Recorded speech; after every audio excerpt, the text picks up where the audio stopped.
the atmosphere before a game, I think Game Time Decisions has that same exact atmosphere. This is our arena. This is what we do. There is going to be an energy to Game Time Decisions that you will feel night in and night out. The excitement you get when you lock your bets in, when you're figuring out what you want to do, we can zone in on the biggest games each night. I want this to be the place that people come to before the games start so they feel as ready as possible to lock in their cards. We are going to hit every single one of those markets that you need to know about. We're going to go through every single thing, and I've got a great team behind me that's going to help me get the job done. There is not going to be a better place, I promise you, than Game Time Decisions to get that new information, react to it, and be able to then bet accordingly. We will have everything at our disposal, and we will use that to our advantage. I'm Kevin Walsh. Tune into Game Time Decisions from 6 to 8 p.m. Eastern on SportsGrid. We know the Knicks are talented. They're 37-20. It's not a bad season by any stretch. They're just not being the upper echelon team. This is the Knicks team right now. They're a very good team. And I'm a Knicks fan. You can't look at there and say, this team can win a championship. They're not good enough. They're not good enough defensively. Are we the New York Knicks or are we the New York Fugazis? Forget about it. The Early Line. Only on SportsGrid.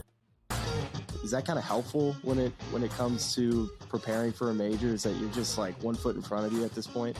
Ideally come to a place here at Bay Hill where I've had good success in the past. I've only played it the last 21, 2, 3, and 4. But I've played it well, and I really like that we're heading there with where I'm at right now. I think it's going to tell me a lot. The Smiley Show, only on SportsGrid.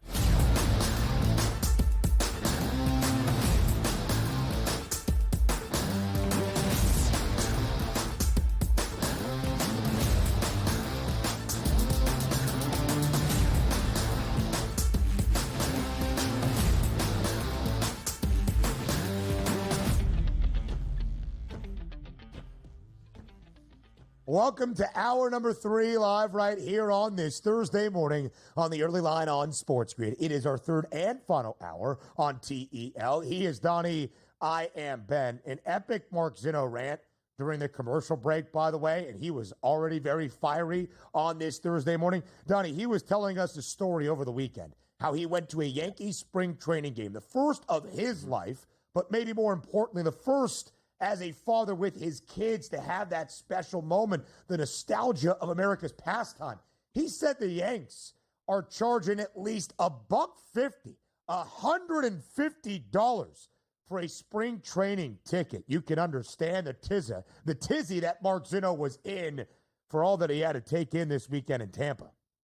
Yeah, I don't understand spring training, the concept of, yes, the players have to get in shape, but at the same time, actually going to a spring training game, especially with your children who might get a kick out of like, hey, Dad, who's in center field? I don't even know. At least when you go to a regular season game, you're going to pay full price for that ticket. You're going to pay over expensive food, hot dogs, pretzels, maybe grab a jersey, a team pennant. You understand that. From a spring training perspective, is the only goal to go and just get hammered because it's typically somebody from the Northeast going down to spring training just to get some nice weather, and you have no idea. The team doesn't care who wins. Star players might get one inning if we're lucky at this point. So I do understand that Major League Baseball goes, you know what? If people are going to pay for it, we'll keep raising these ticket prices. But for me, I have absolutely zero interest to ever go to a spring training baseball game. The same way it's like, hey, we got preseason tickets to game number 1 of the Eagles preseason schedule. I'm not going to that thing to see nobody play. You got to be kidding me.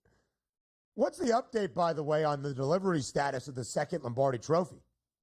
Yeah, I got a picture of it that the guy had made the first round of trophies about a week ago. He takes like the visual, gives like 30-second clip of it. It looks fantastic. So then I said back, great. When can I anticipate? He goes, yours isn't ready yet. I'm like, come on, man. Sent me something to tease me like that. Come on. You know what I mean? Hold on a second. Tough scene. You're basically dealing with a dog groomer of Super Bowl replica trophies who's sending you the litter, but you're not up yet. You don't get the pick of the litter. Yeah. Hold on a second. How did you find this? The first wave came out. Is this Etsy? No, it's. I think he might have a link to Etsy, but it's not necessarily that. Like, he's got 668 5-star reviews out of 668. Like, the guy does good work. Like, the one I got a couple years ago, I never could track the guy down. It's the perfect replica. So I had to find a guy that wasn't just going to make me like a bronze statue. Like, come on, man, that's not what I ordered. So it is legit. And he doesn't let you pay for it until you agree that, yes, this looks good. Would you like this? So I'm ready to go whenever it gets here. 2 different trophy makers for the replica Lombardis in DRS's home office. Very interesting stuff. That's very good. Yeah. See, those are the stories that need to make it live to national television and radio. DRS, we always love hearing from the people to start off hour number 3. A lot of conversation right now on who should be that first overall selection in the 2025 NFL Draft, especially in the last 12 to 18 hours, with some perhaps of the injury concern around Penn State's game wrecker in Abdul Carter, a potential number 1 overall pick. It seems as though that injury concern has kind of been tempered just a bit, but will it be enough? Who does the public think should be that first overall selection? Let's find out and fade the public right now.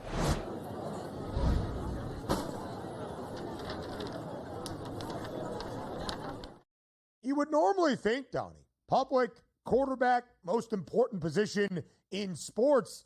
Not our public, not in this FTP poll. At SportsGrid on Twitter, who should be the first overall pick in the 2025 NFL Draft? Abdul Carter, Cam Ward, Shedeur Sanders, Travis Hunter. Abdul Carter, more than 40% of the votes, winning this public poll at the moment. No, and it makes sense. Like I just explained to you, like Abdul Carter is the best player in the draft. So theoretically, he should be the number 1 overall pick. But when I read it as who should be the first overall pick in the 2025 NFL Draft, it's not necessarily the best player, because the reason why you're drafting number 1, like the Titans are, they need a quarterback. And if you are going to have the pick of the litter for quarterbacks, which would be Cam Ward, you have to take him there. So that's why I voted Cam Ward at 28%. But if you just read it as who just should be the first overall pick based on nothing but who is the best talent, then absolutely Abdul Carter should be the guy. We love Travis Hunter too. He's going to clock in at about 25% of those votes right now. And I agree with that. But for me, I read it as who should be number 1 overall. The number 1 team picking, because they don't have a quarterback, it should be a quarterback. And for me, Cam Ward is better than Shedeur Sanders. That's the way I went. And Cam Ward does remain the odds-on favorite to be that first overall selection. But the market is moving. You see it there at minus 135. It's now minus 120 after the latest update from ESPN's Adam Schefter that the stress reaction in Abdul Carter's foot is not severe enough to require surgery, and he should be good to go for Penn State's Pro Day at the end of next month. A plus 130 price on Abdul Carter at the moment, second best number. Carter has always had the second shortest price to be the number 1 overall pick at the end of the NFL season. Cam Ward has remained the odds-on favorite, but a couple of cents here and there, DRS, have been moving. We have seen Cam Ward even this week at a minus 170, minus 155 price. Now just minus 120. That market is going to continue to move until we get to April 24th, 2025. That is the opening day of the 2025 NFL Draft. Yes, and it is going to change. Smokescreen season is here. Injuries are going to happen. Like nobody thought Abdul Carter was not going to, be healthy enough over the next couple of weeks to possibly be at a pro day. You never know if Cam Ward has a shoulder issue coming up or Shedeur Sanders. Those things do creep into it, but usually it's the quarterbacks that go first off of the board because teams are bad, because they need quarterbacks here. And you take a look at Cam Ward, because even if the number 1 pick off the board was Abdul Carter, you say, okay, we didn't trust our draft board here to think that Cam Ward and Shedeur Sanders was a true number 1 pick. We just went with the talent. That's okay. Yeah. But always the concept's going to be is you better be a general manager like Jerry Jones is the general manager of the Cowboys, because if it goes wrong, you can't get fired. You can never – I don't think anybody's going to go into the draft and say, hey, we took Cam Ward, he was the best quarterback on the board in 3 years. It turns out to be a bust. Yeah, that stinks, but okay, prognosis was he was the best player. Like you draft Abdul Carter and he's a really good defensive end. That's great. But you don't draft Cam Ward and in 3 years he wins a Super Bowl. You look back at that as a GM going like, man, how did I not get that done here? Even though I did draft a really good football player. And again, to be that first overall pick does not mean that first overall selection is made by the Tennessee Titans. If the Titans stay atop the draft board and pass up on a quarterback, I would be surprised. I think the Titans could move out of the first overall pick for a team to move up and take that quarterback, because even if it's not as strong of a quarterback class based on perception, still, quarterbacks are a very hot commodity within the National Football League. So I would still expect it to be a quarterback, and we are going to see this market move. Heck, it could move up to the final 15 minutes before the NFL draft starts at around 8 p.m. Eastern time on Thursday night, April 25th. But I would just say, having done this for a couple of years, following the odds markets, as we get more draft odds that you can bet on and numbers you can wager on, that the first initial numbers are often the closest to being correct by the time we get to draft night. We'll talk a couple of other combine odds on the other side of the break, but let me tell you, we're going to fire through that stuff because I know Donnie doesn't care all that much. It's just all the wagers that you can have to make some money on Combine Week as workouts actually start today on the field in Indianapolis. But we got to talk report cards and grades for NFL teams and the NFLPA grades given out yesterday. We know Donnie's going to have a lot to say. That's next.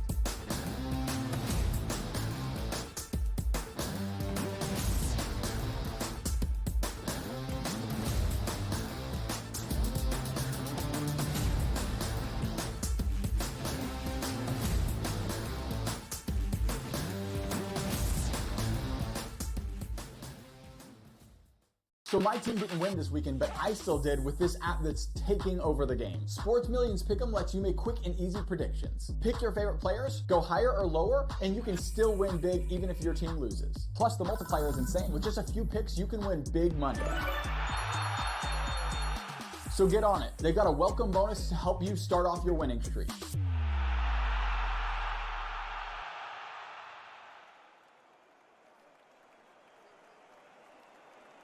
Anyone that's been to a sporting event, the atmosphere before a game, I think Game Time Decisions has that same exact atmosphere.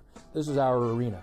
This is what we do. There is going to be an energy to Game Time Decisions that you will feel night in and night out. The excitement you get when you lock your bets in, when you're figuring out what you want to do, we can zone in on the biggest games each night. I want this to be the place that people come to before the games start so they feel as ready as possible to lock in their cards. We are going to hit every single one of those markets that you need to know about. We're going to go through every single thing, and I've got a great team behind me that's going to help me get the job done. There is not going to be a better place, I promise you, than Game Time Decisions to get that new information, react to it, and be able to then bet accordingly. We will have everything at our disposal, and we will use that to our advantage. I'm Kevin Walsh. Tune into Game Time Decisions from 6 to 8 p.m. Eastern on SportsGrid.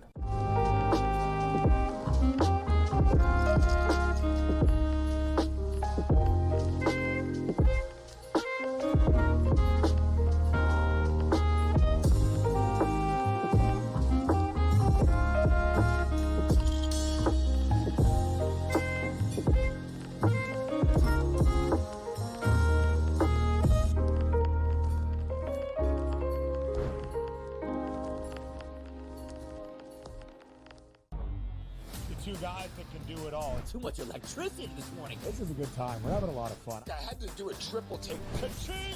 Why? Because of parity. I didn't need to offend. Yeah, it's not going to happen. Load management is a dirty word. Let him rip. You know what? Circumstances provide the results. What? How do you do this one? Oh, Donnie, you got such a good show there. A network that is booming. The Early Line, only on SportsGrid.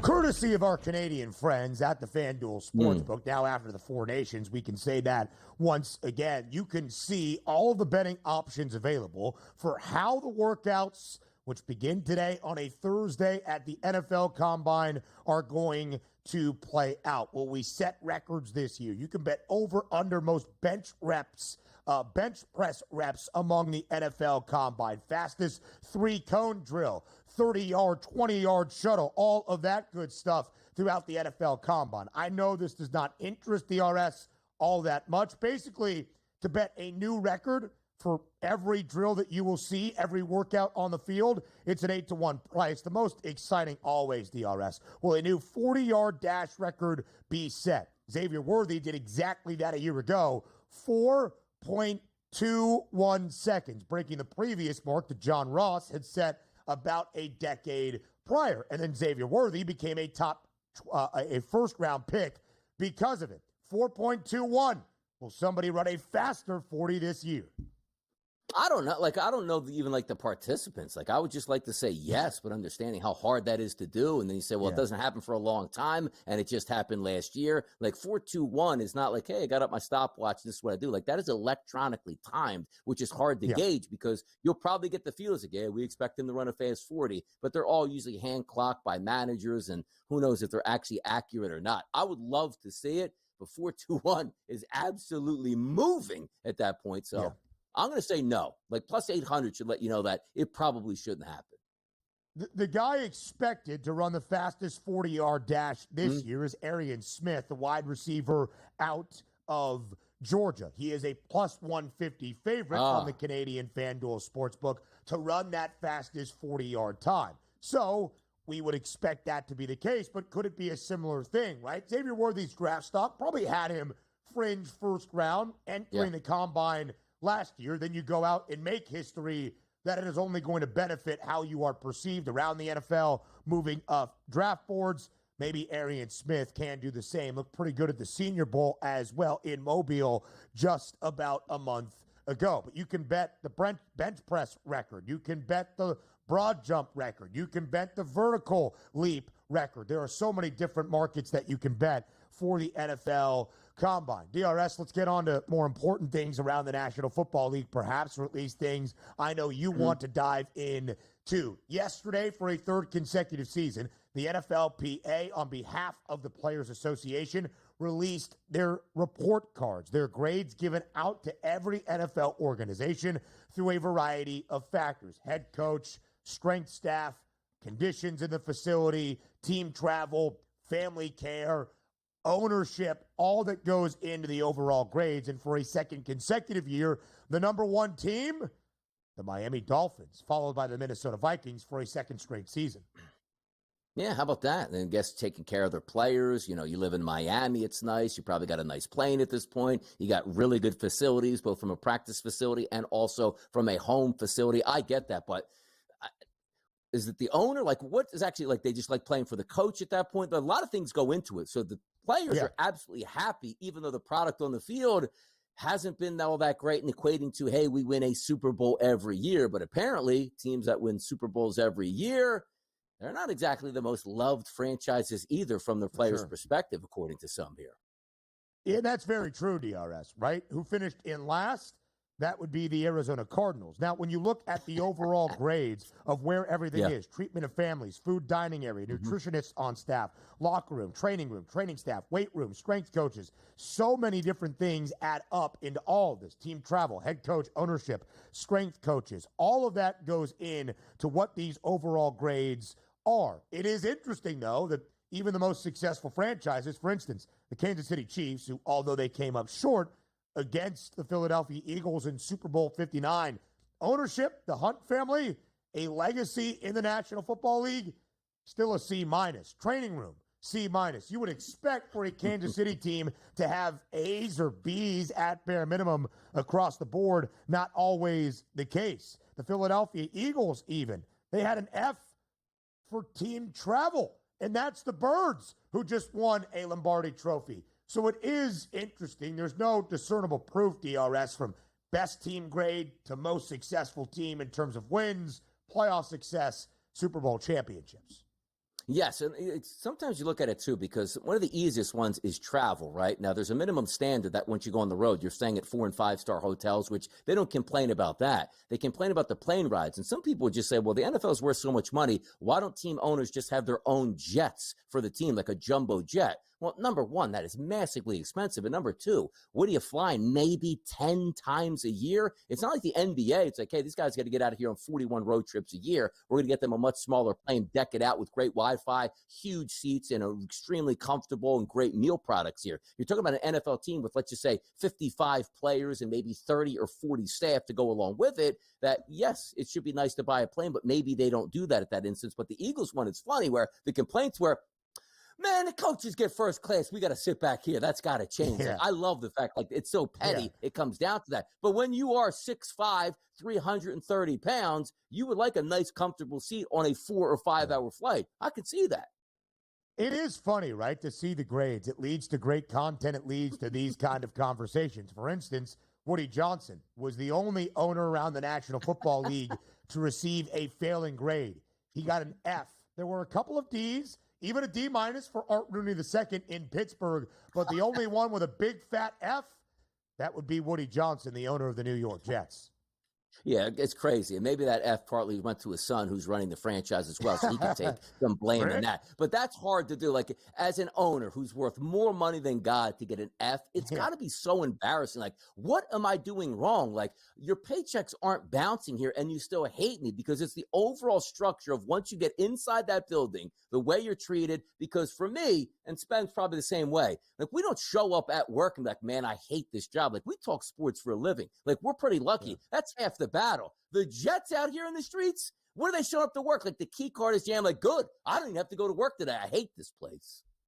Yeah, I don't think they have a lot of love for Woody Johnson. Based on the ownership grade, they often felt that being the players. And by the way, this is just the players on behalf of the NFLPA, that they would tell Woody Johnson things and he would do the complete opposite. I think that's pretty good comedy. NBA handicaps next.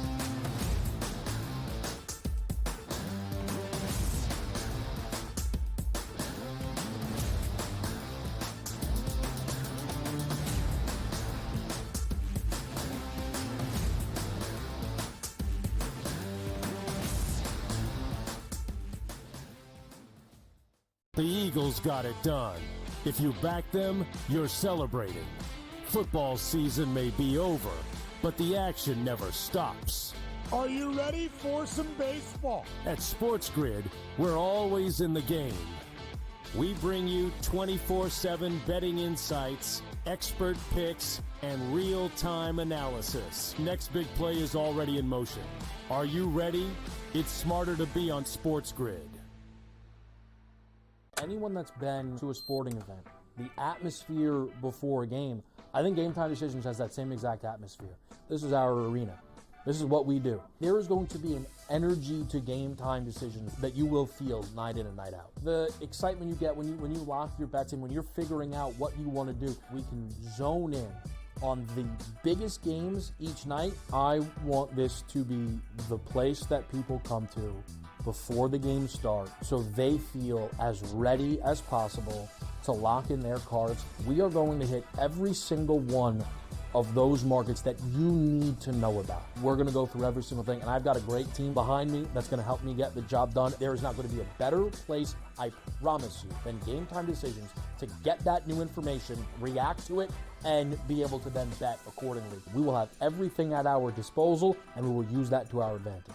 I'm Kevin Walsh. Tune into Game Time Decisions from 6 to 8 p.m. Eastern on SportsGrid. The two guys that can do it all. Too much electricity this morning. This is a good time. We're having a lot of fun. I had to do a triple take. Ka-ching! Why? Because of parity. I didn't mean to offend. Yeah, it's not going to happen. Load management is a dirty word. Let him rip. You know what? Circumstances provide the results. What? How do you do this one? Oh, Donnie, you got such a good show there. A network that is booming. The Early Line, only on SportsGrid.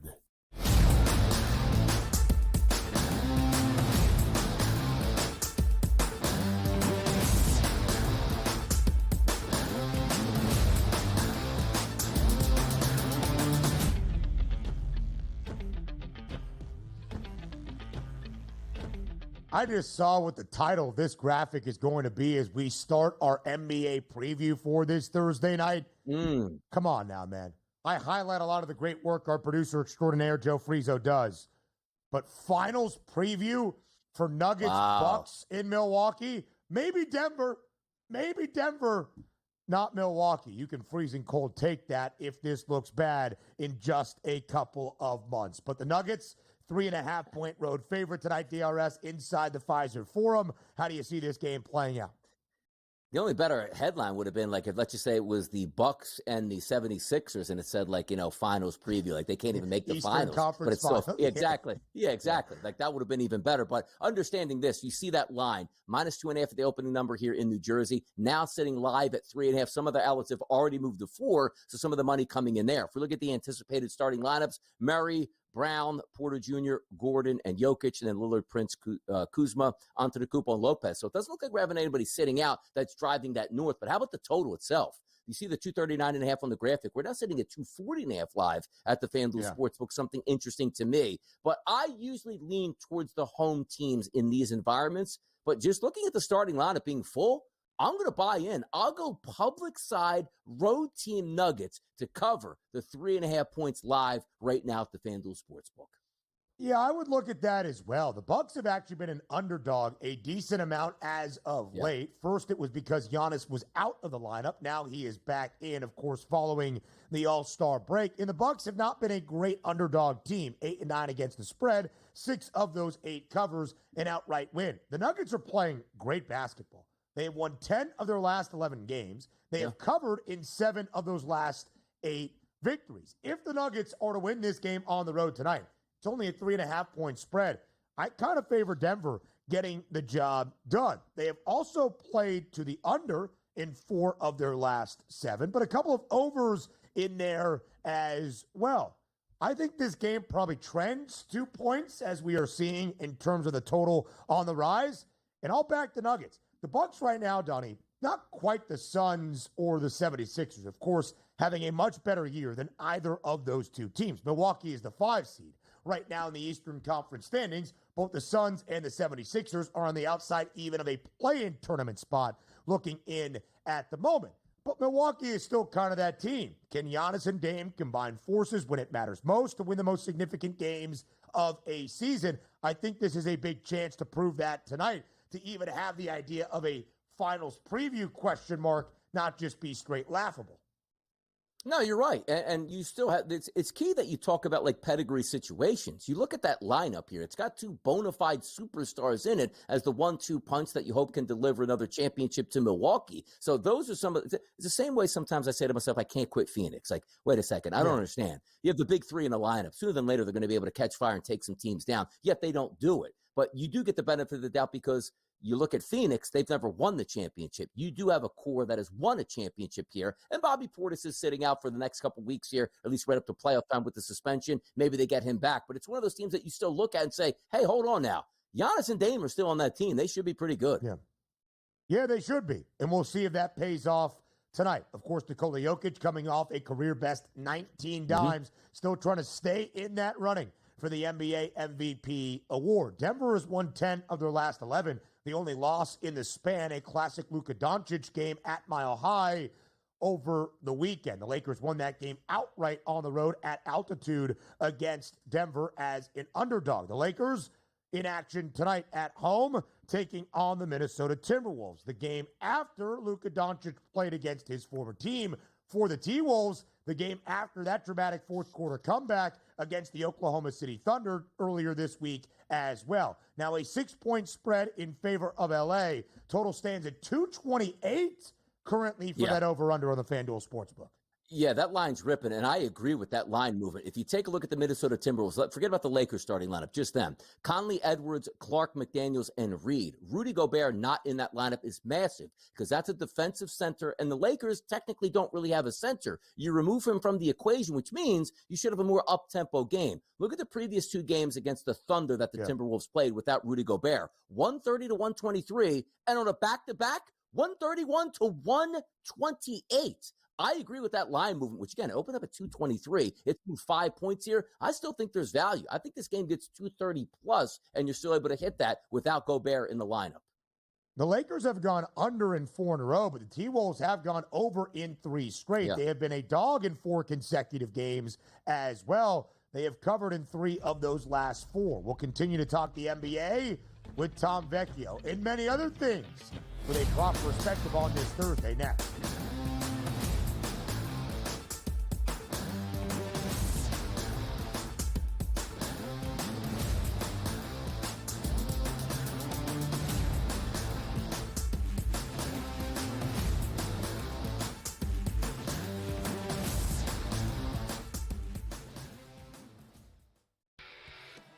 Brady Tkachuk saying that if his brother did miss that overtime period against Canada like we saw him do, it must be serious out there. And of course, Brady Tkachuk, not a doctor, but you've got to wonder the status of Matthew Tkachuk and what we're going to find out. Game time for all of these teams and all these players that were, teammates. Now they're facing off against each other. Now they're back to being teammates, whatever it might be. Like, it's time to get things rolling back in the right direction. HL today, only on SportsGrid. We know the Knicks are talented. They're 37-20. It's not a bad season by any stretch. They're just not being the upper echelon team. This is the Knicks team right now. They're a very good team. And I'm a Knicks fan. You can't look us there and say, this team can win a championship. They're not good enough. They're not good enough defensively. Are we the New York Knicks or are we the New York Fugazis? Forget about it. The early line, only on SportsGrid. You have Duke the 1, Houston the 2.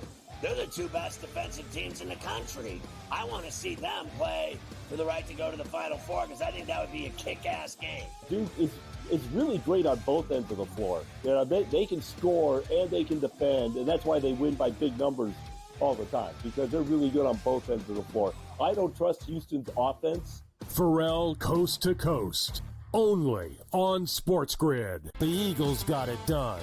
If you back them, you're celebrating. Football season may be over, but the action never stops. Are you ready for some baseball? At SportsGrid, we're always in the game. We bring you 24/7 betting insights, expert picks, and real-time analysis. Next big play is already in motion. Are you ready? It's smarter to be on SportsGrid.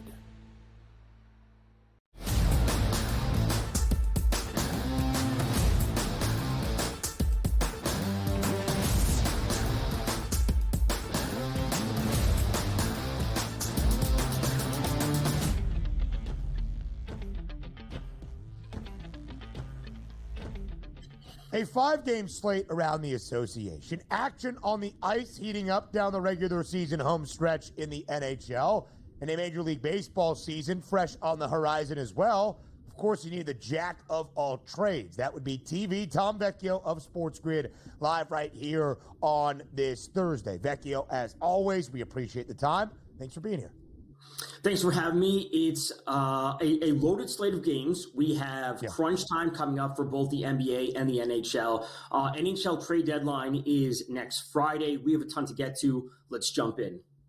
Trade deadline in the National Hockey League next Friday. All right, let's crystallize those rosters for a Stanley Cup chase. 5-game slate, Vecchio, tonight in the NBA. Late night in Los Angeles. The Lakers a 6-point favorite against the Timberwolves. A total on the rise. From that graphic you see right there, 225 and a hook. The updated over-under on the FanDuel Sportsbook is 228. What's your read on how this game plays out tonight in Los Angeles?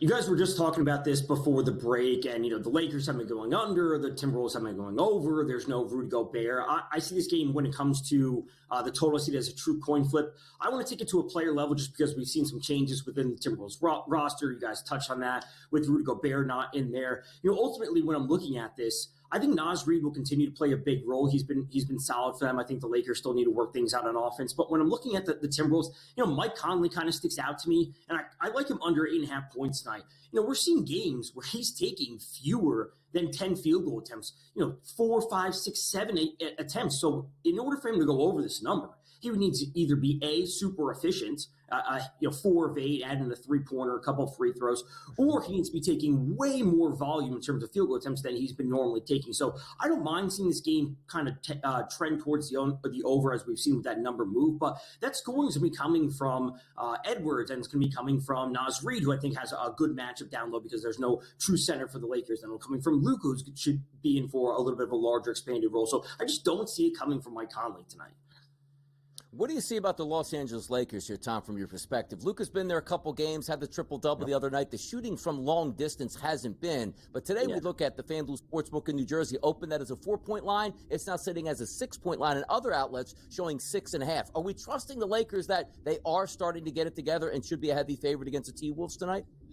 I don't mind that spot overall. I think an in-game number, as I always will say, is going to be my preferred route. Do I trust them at 5.5? No. Would I trust them at 2 or 3? Sure. That's where I will really look to go because I again, what we see from their offense has been varying since Luka has been there. I think we're going to continue to see, hopefully, LeBron play a distributor role, and I think there will be value in his assist prop because getting Luka as a primary scorer alongside LeBron is more important than LeBron going out and dropping 30 or 40 points every single night. So that's where I ultimately want to look, and I think things are probably trending up for the Lakers overall. Obviously, Kevin Walsh of SportsGrid probably has tremendous things to say about the Lakers in the long run, but I think they're okay for tonight.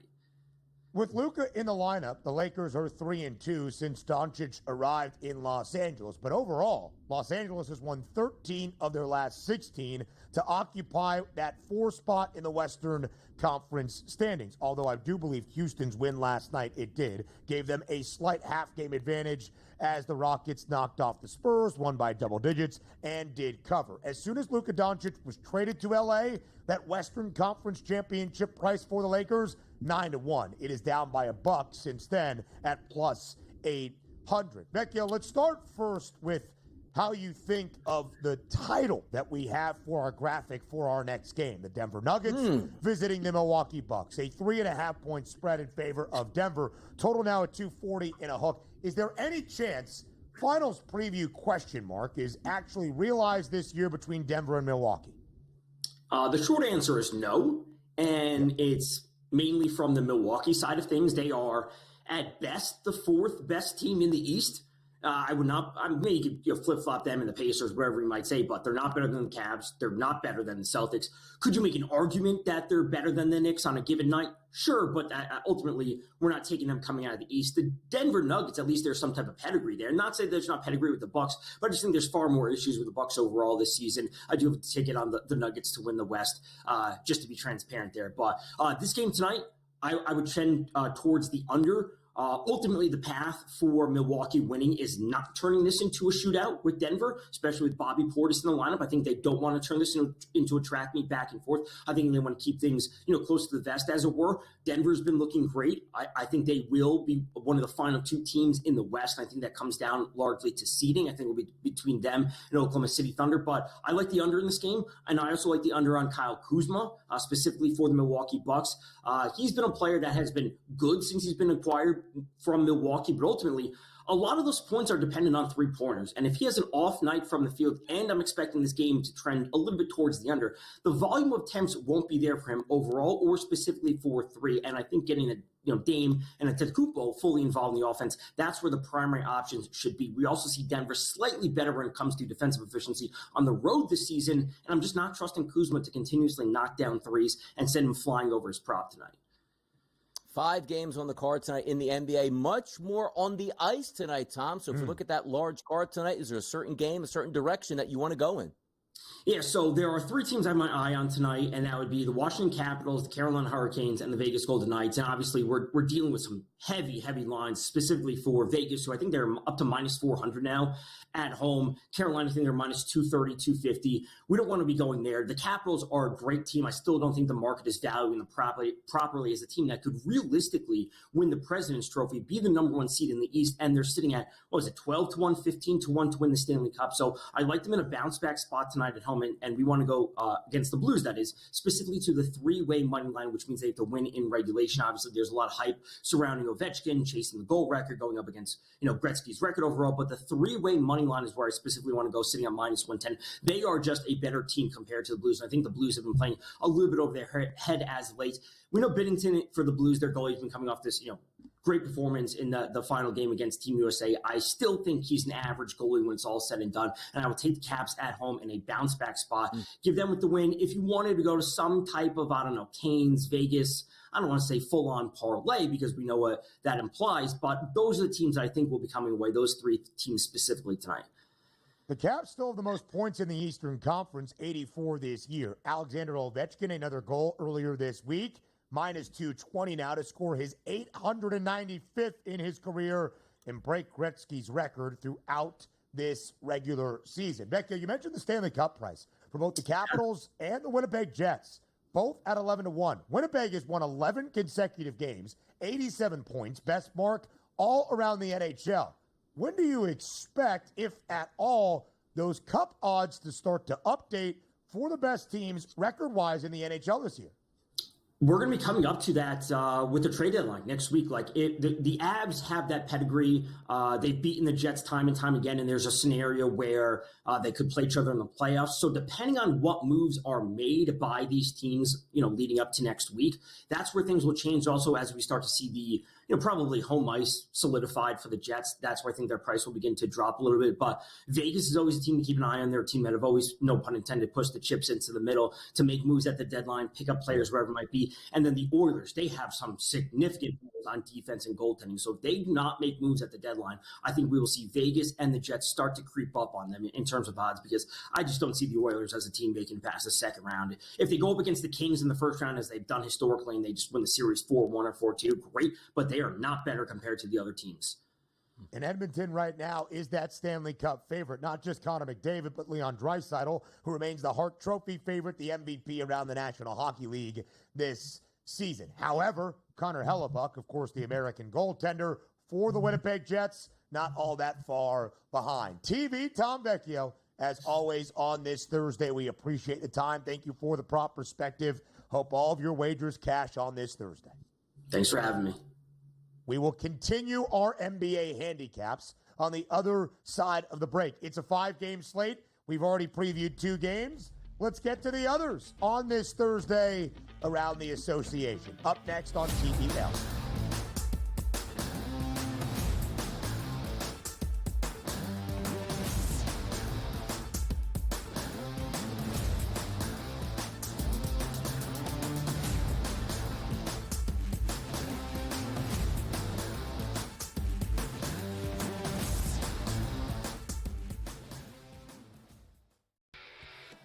Brady Tkachuk saying that if his brother did miss that overtime period against Canada like we saw him do, it must be serious out there. And of course, Brady Tkachuk, not a doctor, but you've got to wonder the status of Matthew Tkachuk and what we're going to find out. Game time for all of these teams and all these players that were, teammates. Now they're facing off against each other. Now they're back to being teammates, wherever it might be.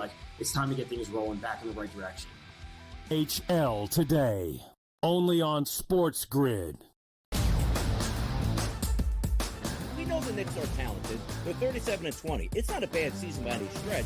We're just not being the upper echelon team. This is the Knicks team right now. They're a very good team. And I'm a Knicks fan. You can't look at there and say, this team can win a championship. They're not good enough. They're not good enough defensively. Are we the New York Knicks or are we the New York Fugazi? Forget about it. The early line, only on SportsGrid. You have Duke the 1, Houston the 2. They're the 2 best defensive teams in the country. I want to see them play for the right to go to the Final Four, because I think that would be a kick-ass game. Duke is really great on both ends of the floor. They can score and they can defend, and that's why they win by big numbers all the time, because they're really good on both ends of the floor. I don't trust Houston's offense. Pharrell coast to coast, only on SportsGrid. The Eagles got it done. If you back them, you're celebrating. Football season may be over, but the action never stops. Are you ready for some baseball? At SportsGrid, we're always in the game. We bring you 24/7 betting insights, expert picks, and real-time analysis. Next big play is already in motion. Are you ready? It's smarter to be on SportsGrid.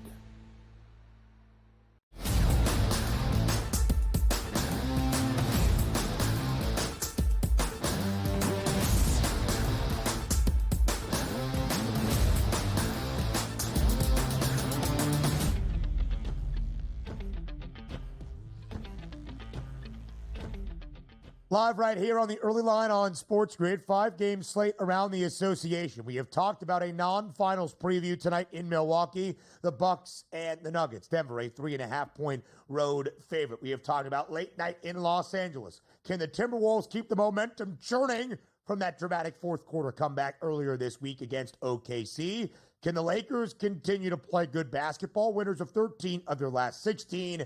And now that they have gotten past Luka Doncic's first game against his former team, just keep stacking up wins in that Western Conference playoff chase around that side of the league. Golden State looking to do the same, DRS, maybe even emerge out of the play-in tournament, if at all possible. The Warriors have been playing good basketball with Jimmy Butler in the fold. They're a 5-point road favorite tonight in Orlando. The Magic trail the Pistons now by 5.5 games. Orlando is the 7th seed in the Eastern Conference, Detroit the 6th. That, of course, a big distinction, both in terms of games to be made up and notable notoriety, as the Magic would be the top play-in tournament team and not just in to the automatic playoffs. Golden State, 5-point road favorite tonight in Orlando. What's the play? Yeah, actually 5.5 was the opening number, now down to 5. So a little bit of a shift. Other outlets also been showing 4.5 here, so maybe some money coming in on the Orlando Magic. But the one thing you start with the Magic is they like to play defense. There's not a lot of tempo. And now Jimmy Butler added, along with Draymond Green, in that starting lineup for the Golden State Warriors, a little bit more defense here. However, this line opened up at 209.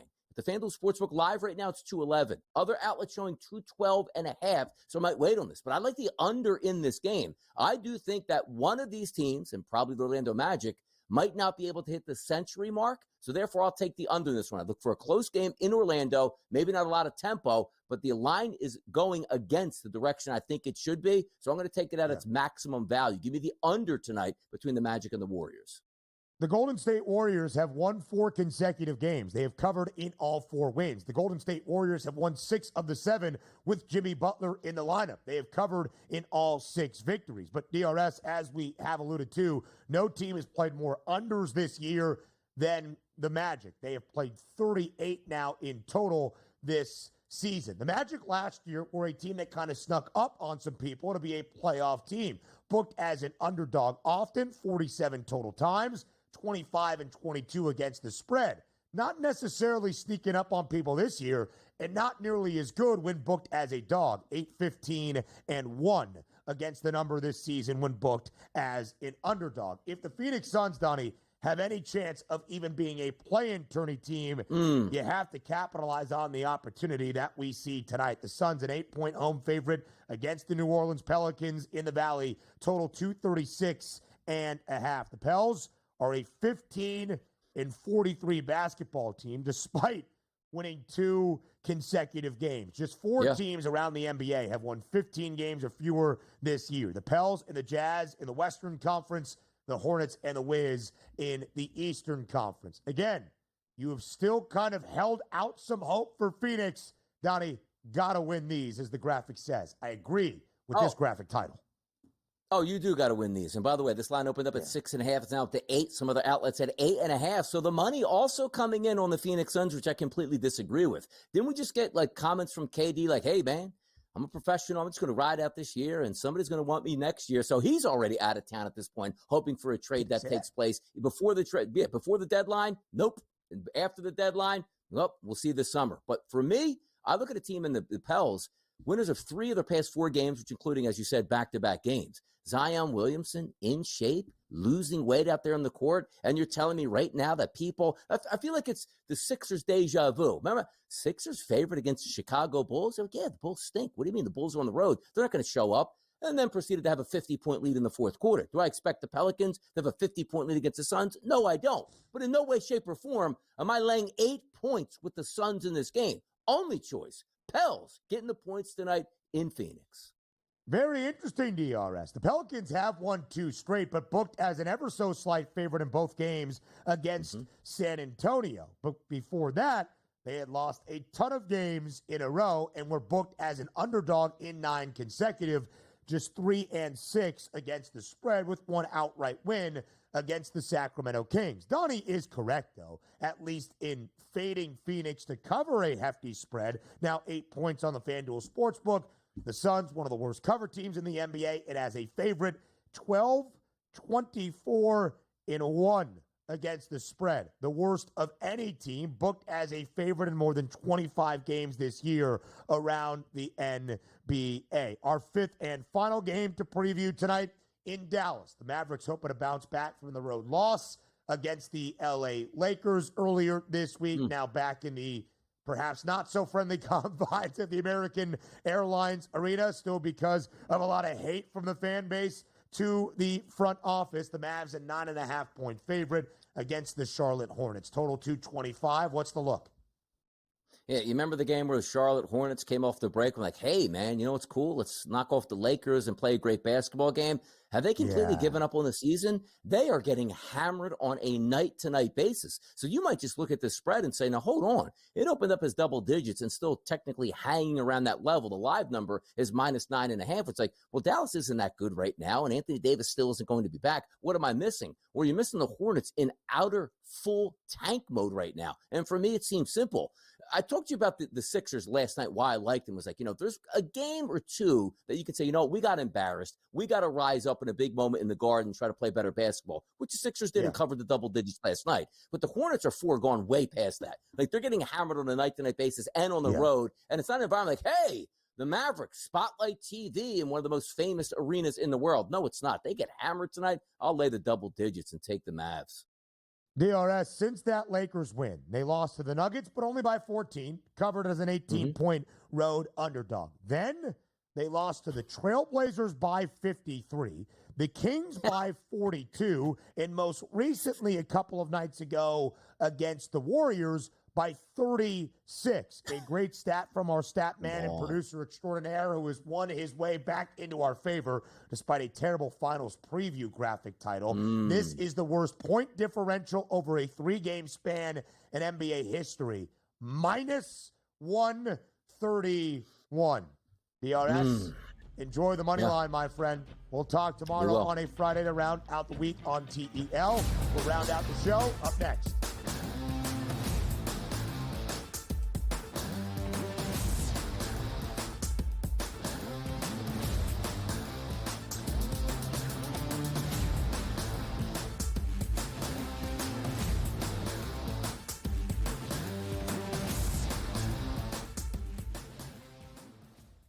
The Eagles got it done. If you back them, you're celebrating. Football season may be over, but the action never stops. Are you ready for some baseball? At SportsGrid, we're always in the game. We bring you 24/7 betting insights, expert picks, and real-time analysis. Next big play is already in motion. Are you ready? It's smarter to be on SportsGrid. Anyone that's been to a sporting event, the atmosphere before a game, I think Game Time Decisions has that same exact atmosphere. This is our arena. This is what we do. There is going to be an energy to Game Time Decisions that you will feel night in and night out. The excitement you get when you lock your bets in, when you're figuring out what you want to do, we can zone in on the biggest games each night. I want this to be the place that people come to before the games start so they feel as ready as possible to lock in their cards. We are going to hit every single one of those markets that you need to know about. We're going to go through every single thing, and I've got a great team behind me that's going to help me get the job done. There is not going to be a better place, I promise you, than Game Time Decisions to get that new information, react to it, and be able to then bet accordingly. We will have everything at our disposal, and we will use that to our advantage. I'm Kevin Walsh. Tune into Game Time Decisions from 6 to 8 p.m. Eastern on SportsGrid.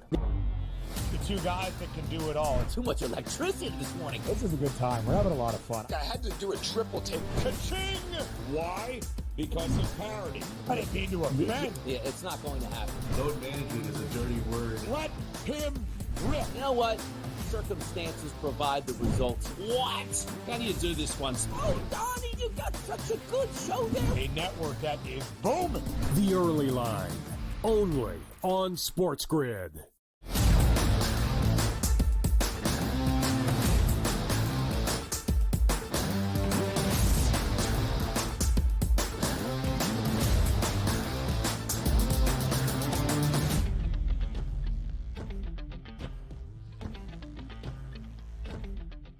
There are not a ton of marquee games on this Thursday night around college basketball as we gear up for the second to last. That would be penultimate weekend at the high major level in the regular season, starting on Friday through Saturday and Sunday as well. And then Sunday, first conference tournament that we have in the A-Sun. There is a ton to get ready for around college hoops. So maybe a small appetizer on this Thursday. One real main high major game, that would be Michigan, 15th in the country, 9.5-point favorite at home tonight against a disappointing Rutgers team. Of course, Michigan lost on Friday at home to Michigan State. Did get a big road win in Lincoln earlier this week on Monday against Nebraska, but in an atrocious offensive game. Neither team scored 50 points. Both teams shot worse than 30% from the floor, worse than 25% from deep. So Michigan hoping for a better offensive affair against Rutgers. Here's why this year has been so disappointing for the Scarlet Knights. Two of the top three prospects in the 2025 class, or 2024 class rather, in Dylan Harper and Ace Bailey, ranked in the preseason for Rutgers men's basketball for just the fourth time in program history.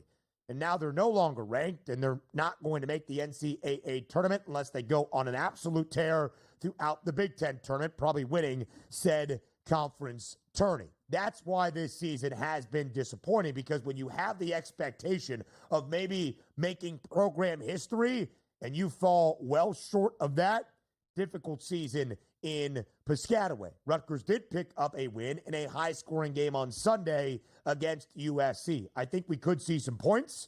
Michigan starting to try to find that offensive flow once again, of course, after a disastrous night in Lincoln. Total at 154.5, and Rutgers will let you get some points up there. I think it would be a good sign for Dusty May and the Wolverines to get to the 80-point benchmark at bare minimum tonight. The other top 25 team in action, that's St. Mary's on the road, 13.5-point favorite against LMU. Interesting for the Gales in their final few games of this regular season under Randy Bennett, having already claimed the WCC regular season championship with a huge road upset in Spokane on Saturday night against Gonzaga. But of course, one of the great things about college basketball, although St. Mary's has already clinched that top spot in the WCC tournament, although St. Mary's has already won the accolades of being a regular season title winner, St. Mary's is not just going to take their foot off the gas, have costly losses that would hurt their resume in the seed line for the NCAA tournament. You still need all of the wins that you can have, and you, of course, have to avoid the pitfalls down the home stretch of this regular season. St. Mary's, one of the slowest teams in college basketball. They always want to dictate the pace and tempo, reflected in their totals, 132.5, that number tonight for the Gales on the road in L.A. Wichita State, ever so slight favorite against UAB. FAU, ever so slight home underdog against North Texas. Some interesting games in the American. As we mentioned, Memphis was able to avoid disaster last night against Rice and rally late for a double-digit win. Memphis at this moment, game and a half advantage for the top spot in the AAC over the mean green of UNT. North Texas on the road tonight. UAB 11-3 as well in conference action. A lot to be decided on a critical Thursday night in the American. But if I can direct your attention even past Liberty and Jacksonville State's USA matchup, 6.5-point spread. Hold on a second. That might be for the top spot in Conference USA. Let me confirm here. Yes, it is. 11-4 Jacksonville State. 10-4 Liberty. What a ball game we have tonight. That will be a good one between the Flames and the Gamecocks. And as you see, Liberty and home floor advantage expected to be critical. 6.5-point spread, but a really big game out in Big West competition as well. UC San Diego, under Eric Olin. This is their fifth year as a Division I program, meaning based on that transitional period, an asinine rule in my opinion, but the transitional period, the Tritons are now eligible for postseason competition, conference tournaments, and of course, the NCAA tournament as well. UC San Diego is 35th in KenPom with a net rating of plus 18.15. That is the second highest ever in the history of a Big West team in the Ken Palm era dating back to 1997. Utah State in 2004, the highest rated Ken Palm team at this moment. UC San Diego, love to hoist from 3, and CSUN will let you do it. My parents' alma mater, Cal State Northridge, but I think San Diego gets a big win tonight. A Friday tomorrow, you know the deal, 8 a.m.